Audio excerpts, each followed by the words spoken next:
نحمده ونصلي ونسلم على رسوله الكريم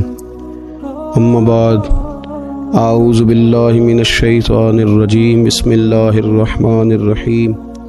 انا انزلناه في ليلة القدر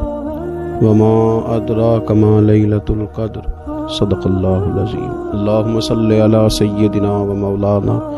محمد معدن الجود والکرم وآلہ وصحبہ وبارک وسلم الصلاۃ والسلام علیک یا سیدی یا رسول اللہ وعلی آلک واصحابک یا حبیب اللہ۔ حمد و صلاۃ کے بعد اللہ تعالیٰ نے قرآن مجید میں ارشاد فرمایا کہ انا انزلناہ فی لیلۃ القدر، فرمایا بے شک ہم نے اس قرآن پاک کو لیلۃ القدر میں نازل کیا ہے، قدر والی رات میں نازل کیا۔ وما ادراک ما لیلۃ القدر، قرآن مجید کے انداز پر غور فرمائیں، فرمایا تم کیا جانتے ہو کہ لیلۃ القدر کیا ہے، تمہیں کیا خبر ہو کہ لیلۃ القدر کیا ہے۔ اس کی اہمیت دیکھیے، میں کہا کرتا ہوں کہ صرف اس ایک فکرے کو دیکھ لیا جائے، وما ادراک ما لیلۃ القدر، اور تم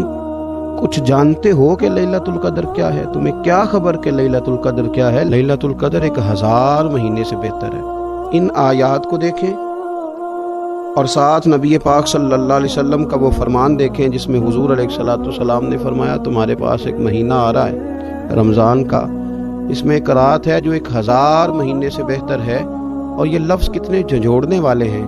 حضور علیہ السلام نے فرمایا جو اس رات محروم رہ گیا وہ ہر نیکی سے محروم رہ گیا، جو اس رات محروم رہا محروم ہی رہ گیا، اتنی بڑی بات۔ فرمایا تنزل الملائکۃ والروح،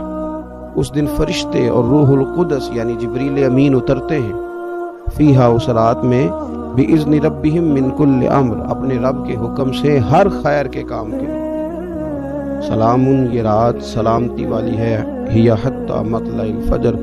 یہاں تک کہ فجر طلوع ہو جائے۔ سرے شام سے لے کر مغرب سے لے کر فجر تک یہ رات سلامتی والی۔ اس کو لیلۃ القدر اس لیے کہا جاتا ہے، ہمارے مفسرین فرماتے ہیں کہ اس دن قدر والی کتاب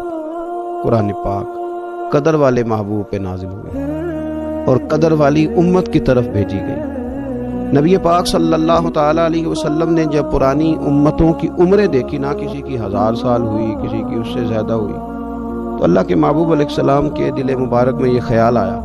کہ میری امت کی عمریں تو بڑی تھوڑی ہوں گی، تو کیسے اتنی لمبی نیکیاں کر سکیں گے، تو اللہ تعالیٰ نے پھر لیلۃ القدر عطا فرمائی۔